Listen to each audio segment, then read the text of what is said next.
Unit 7 review, we start with number 1. A student who is 5 foot 6 inches tall measured shadows to find the height, LM, of a flagpole. What is LM? So we want the height of the flagpole. We're given the height of the person and the shadow of the person and the shadow of the flagpole. So first thing we have to do is, we're in feet and inches, so we can't have that. So we can convert, the easiest way is to convert this into all inches, right? 5 feet 6 inches. Well, 5 feet, we have 5 times, there's 12 inches in a foot, gives us 60. And then you add the other 6 is 66. So this person, instead of 5 foot 6 inches, if we write it as 66 inches, it'll make a lot more sense. And then we'd have to change the 5 foot shadow. We've already calculated that 5 feet is 60 inches, so that's 60. And we need to calculate the flagpole shadow. So that's, let's do it up here, we have 14 feet times 12 inches was 168 inches. And then, it's 170. yeah, and then add the other 2, plus 2, gives us 170. So this flagpole shadow is 170 inches. So that's first. You have to make sure you're all in one unit of measure. And we're solving for x. Really, there's 2 ways you can set up a proportion. Most of these problems you're solving with proportion because that's what the whole unit's about, right? Ratios and proportions. So you can either do a ratio of the person's height to the shadow, and then compare that to the flagpole height to its shadow, or you could have shadows together and heights together. My brain says to do those together and those together, but either way is fine. You would get the same answer. So I know I have a proportion, which is 2 fractions that are equal. If I do the height of a person in the numerator, 66, that means the shadow is going to be in the denominator, 60. And I need to match the same parts of the flagpole. So if I did height of the person on top, then I need to do height of the flagpole on top. And I did shadow on bottom, so shadow on bottom. And then you do the cross product. So cross multiply. There we go. So we have 60x equals 66 times 170.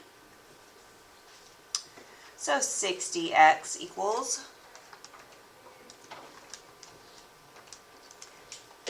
11,220. And then we're going to divide it by 60.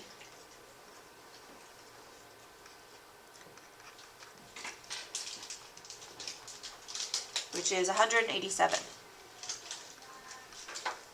All right, so we solved 187. What is that? That is LM. It's the height of the flagpole.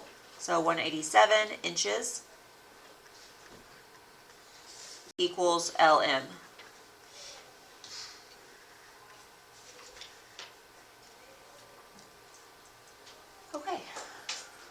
Okay, so that's number 1. Number 2 is very similar. Victoria casts a shadow of 2.4 meters, and she is 1.45 meters tall. A nearby building is 18 meters tall. What is the length of the shadow cast by the building round to the nearest 10th? It's basically the same problem. So if we set up the triangles like in the last problem, we have Victoria, and her shadow is 2.4, so I'm putting it on the bottom because the shadow's on the ground. And she is 1.45 meters tall, so that's her height. And then I have the flagpole, building, is 18 meters tall, so I have the height of the building, and I don't know what the length of the shadow is. So again, I set up a proportion. You do it that way, So if I put a height on top, 1.45, over her shadow, 2.4, that's going to equal 18, the height of the building over the shadow of the building. And every time you do a proportion, you cross multiply to solve it. So I get 1.45x equals 2.4 times 18. Or if I want to do it all at once in the calculator, bless you, I just divide by 1.45 before I go to my calculator. And if you do that, make sure you put extra set of parentheses around everything in the numerator. So x equals 2.4 times 18. Or just do the numerator first and then divide. Either way, you end up with the same order of operations. But don't just type in 2.4 times 18 divided by, actually that probably, it would still work either way for this one. You just got to be careful with putting multiple operations in the numerator, because order of operations might mess it up for you. Like if that was addition and then division with 2.4 plus 18, it would do 18 divided by 1.45 before it added the 2.4. So with a calculator, be careful of order of operations. And then divide it by 1.45.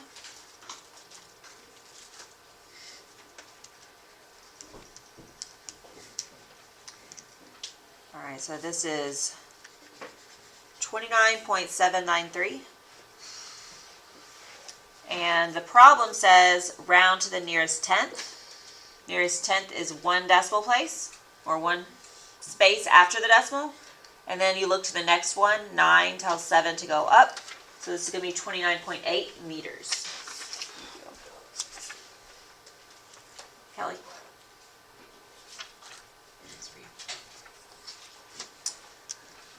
Okay, so this rounds to 29.8 meters. And that is the length of the shadow.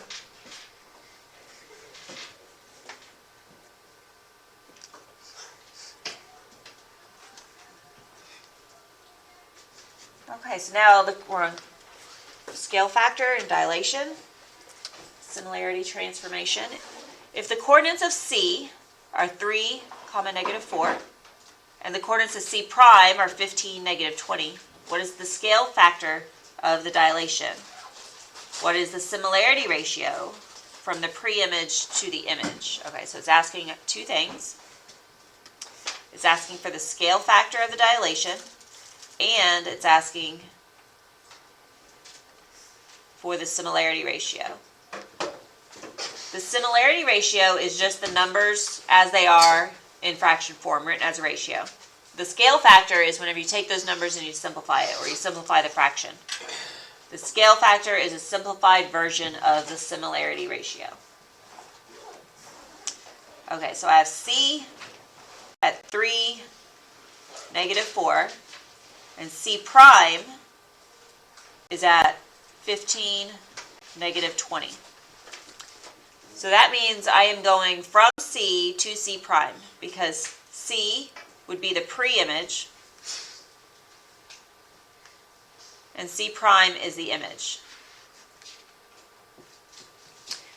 And scale factor is N equals image over pre-image,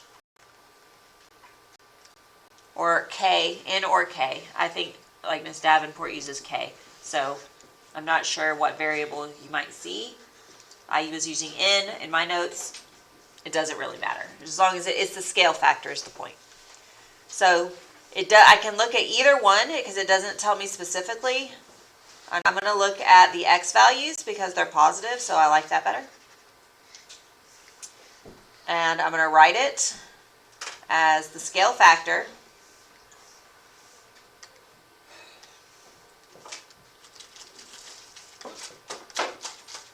let me pick a pen. N equals the image. So the value of the image was 3, and the value of the said that wrong. The image is 15, and the pre-image is 3.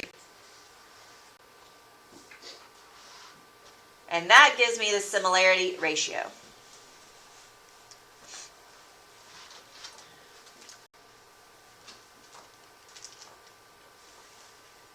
If I reduce the similarity ratio, then 15 and 3, if I divide them both by 3, then I get 5/1, and that is the scale factor.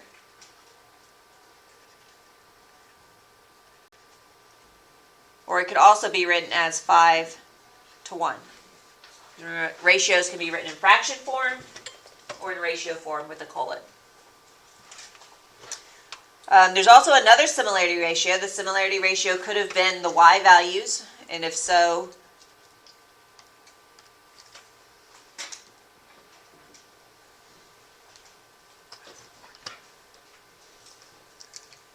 then I could use these, and it would be -20 over -4. That's another similarity ratio.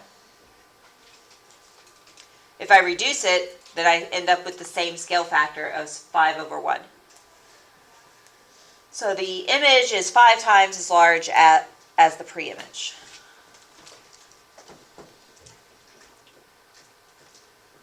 All right, number 4 is solve for x. This is proportional parts of parallel lines. When you have parallel lines, so if you see where those are,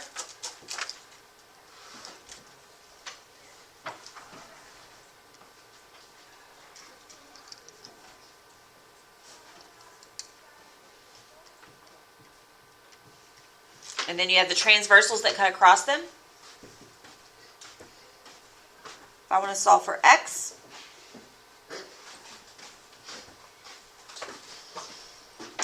I could set up my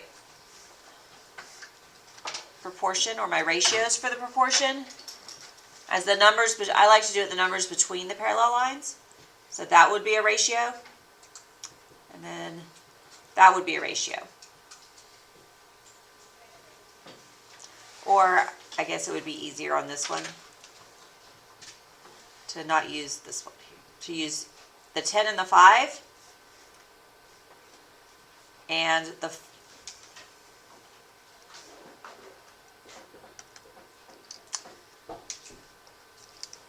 4x plus 2 and the 7. So I have proportional, I have the parts, the corresponding parts on each side. If I put the 10 in the numerator,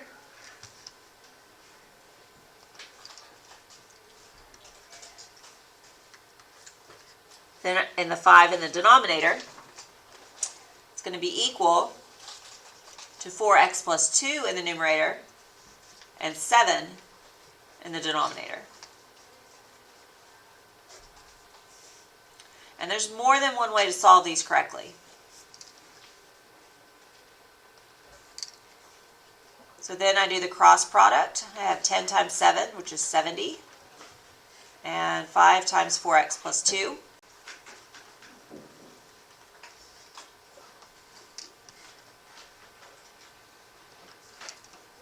So to solve for x, I need to distribute the 5. So 20x plus 10 equals 70.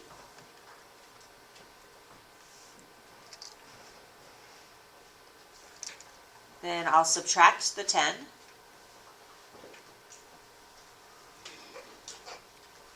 So 60 equals 20x.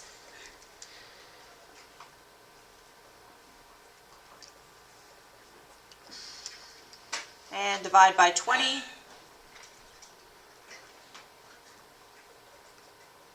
So 3 equals x.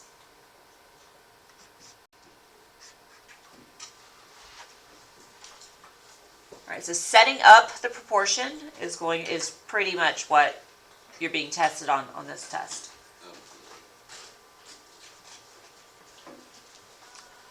So you just have to match the like parts. and see which parts go together, and make sure you set it up that way. Number 5 is a lot like number 4. You have parallel lines.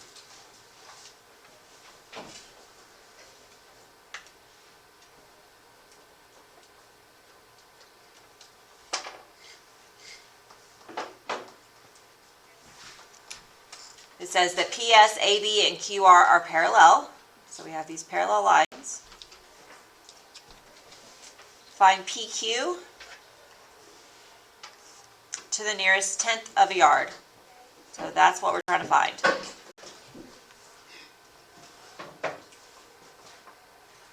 So in order to find what I marked as X, first I'm going to have to find this missing section, which I'm going to call Y, because I don't want to use 2 letters to name the same thing.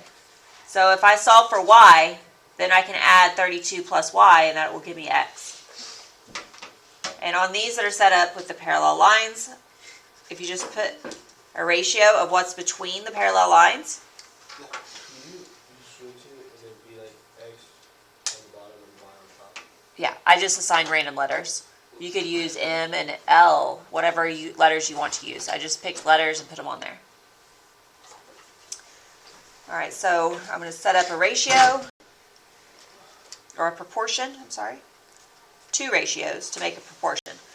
32 over 30, or I could do 30 over 32. As long as I match the second one to the first one, then it's fine. So that's going to be Y over 24.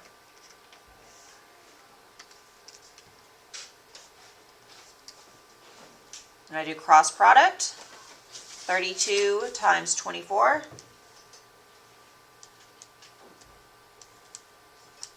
$768, and that's going to equal 30Y.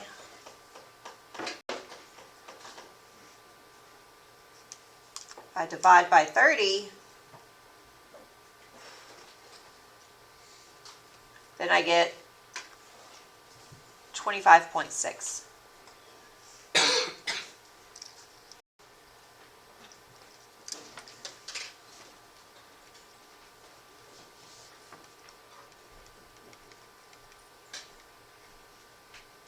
All right, so Y is 25.6,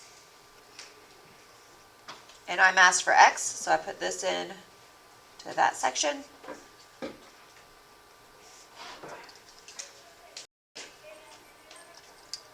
So X equals 32 plus 25.6, and that is 57.6, and we're talking about yards.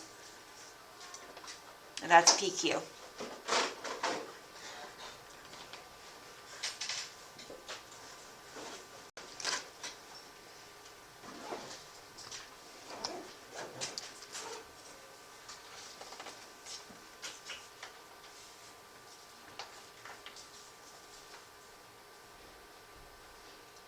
Okay, so number 6.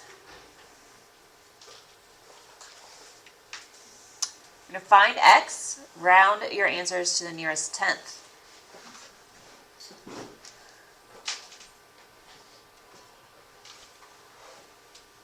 Okay. There are 2 different ways to set up the proportion. Again, we're dealing with proportion. A ratio equals a ratio. So I can set up those pieces and those pieces. I can make my each ratio look like that, where each one of those circles is a fraction. Or I could do this triangle compared to this triangle. Either way, you get the right answer, as long as you have the corresponding parts matching up.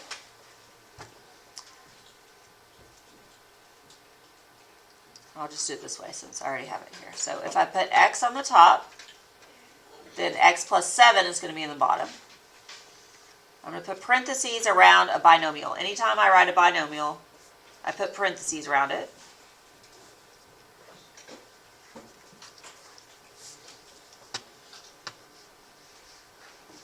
Unless my computer freezes and then I don't do anything.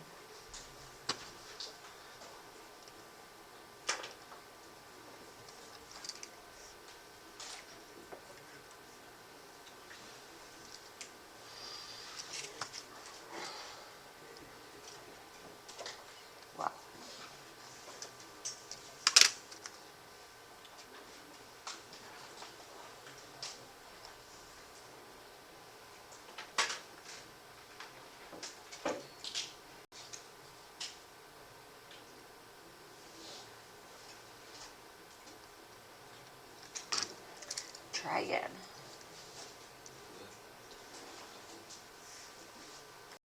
There we go. And then since I put x in the numerator, then 11 needs to go in the numerator and 17 in the bottom. And then I take the cross product, so 17x. It's going to equal 11 times x plus 7.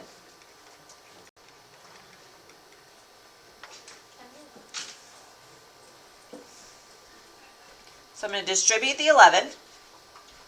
11x plus 77 equals 17x. And then subtract 11x to get the x's together.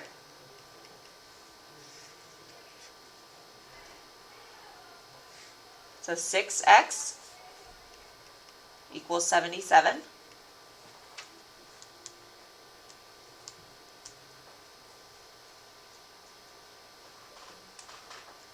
So that means that, okay, sorry. Next I divide by 6.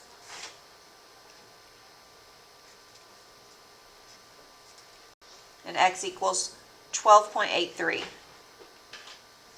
This problem says round to the nearest tenth. The tenth is where the 8 is. If I look at the next value, it's a 3. So 3 tells the 8 to stay the same. So the answer for this one is x equals 12.8.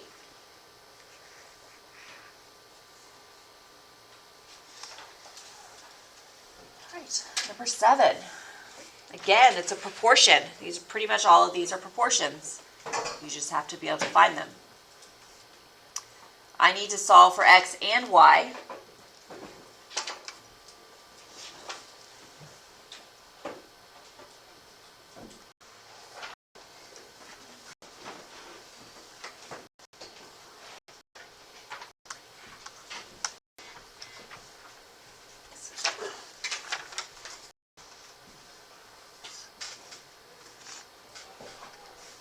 All right, so here's x, here's y.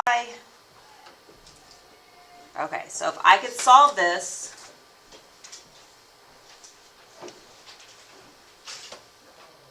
by using proportional parts of parallel lines to find x, but that's not going to work to find y. So this is one where if you set it up as two triangles, so I have the small triangle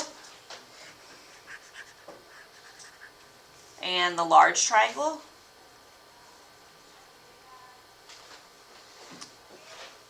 That's the way I would solve this one. If you prefer to solve it the other way, that's fine. So for the large triangle, then I need to add the 18 and the 6 together for that side. It's going to be 24. And then on this side, adding those together gives me x plus 24. And then 40. And then for the small triangle, I have 6x and y. So if I set up a ratio or a proportion of the small triangle to the large triangle, I could look at 6 and x, the 6 and the x.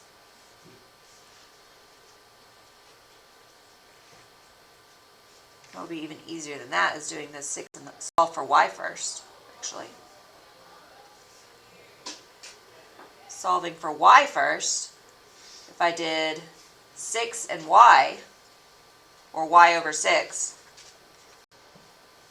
and compare that to 40 and 24, I can find out the value of y and then get the similarity ratio.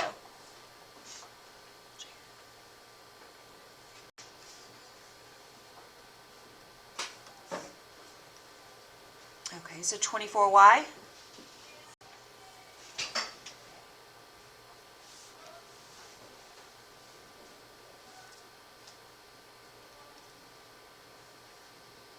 equals 240.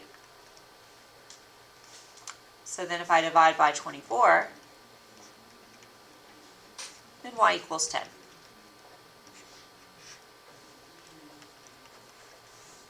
Can you do 40 over 18?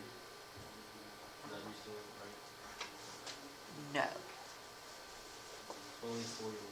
Because 18 isn't a side. It's only part of the side. I was thinking that way also. So I'll show you an alternative way. Instead of doing this right now that I just did, you could just find the similarity ratio by comparing the 40 with the 24. Because 24 is the side length of the large triangle. And the top of the large triangle, I guess you could call it, is the 40. So that's two parts of the same triangle. And that could compare with 6 and 10. Oh, that's what I just did. But I could do 40 over 24 and simplify that. So if I divide by 4, that's 10 over 6, and then 5 over 3. So I can get a similarity ratio of 5 over 3 based on the 24 and the 40. And then I could just apply that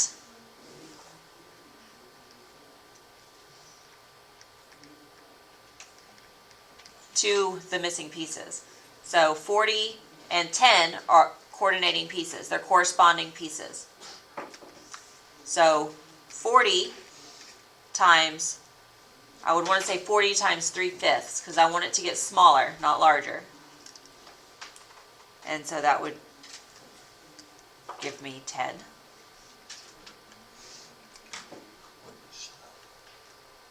Which is y. And then to find x, oh, yeah. That is a little more complicated. It would be the ratio times the side of x plus 24.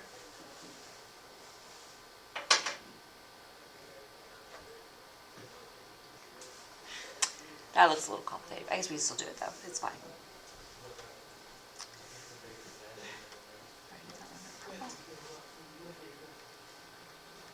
Alright, so if we want to find x now,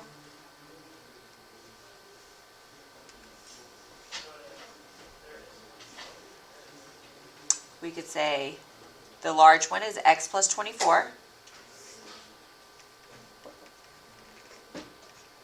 And multiply it by 3/5. Oh, that's going to be, y'all don't want to do that. It's going to be some ugly fractions. I'm going to go back to solving it the original way. That works. There's nothing wrong with it, but I'm sure that's not how you guys would want to do that. So you could use similarity ratio and find the y pretty easily.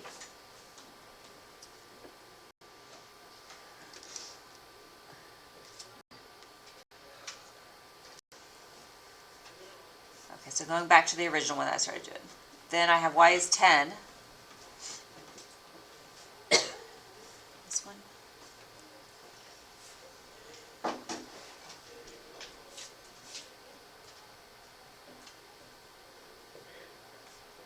Okay, so this time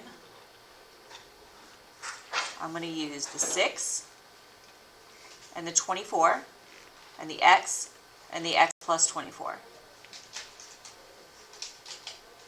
So 6 over 24 is the same as x over x plus 24. And do the cross product. So 6 times x plus 24 equals 24x.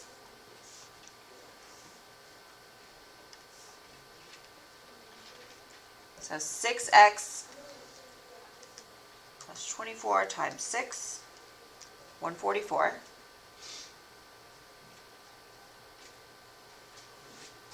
Equals 24x. I want x's together, so I subtract 6x.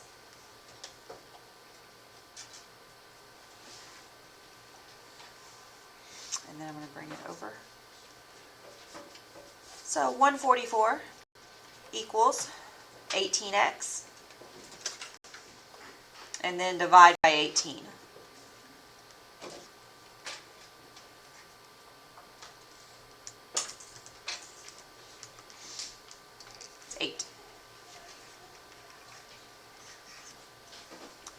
So x is 8 and y is 10.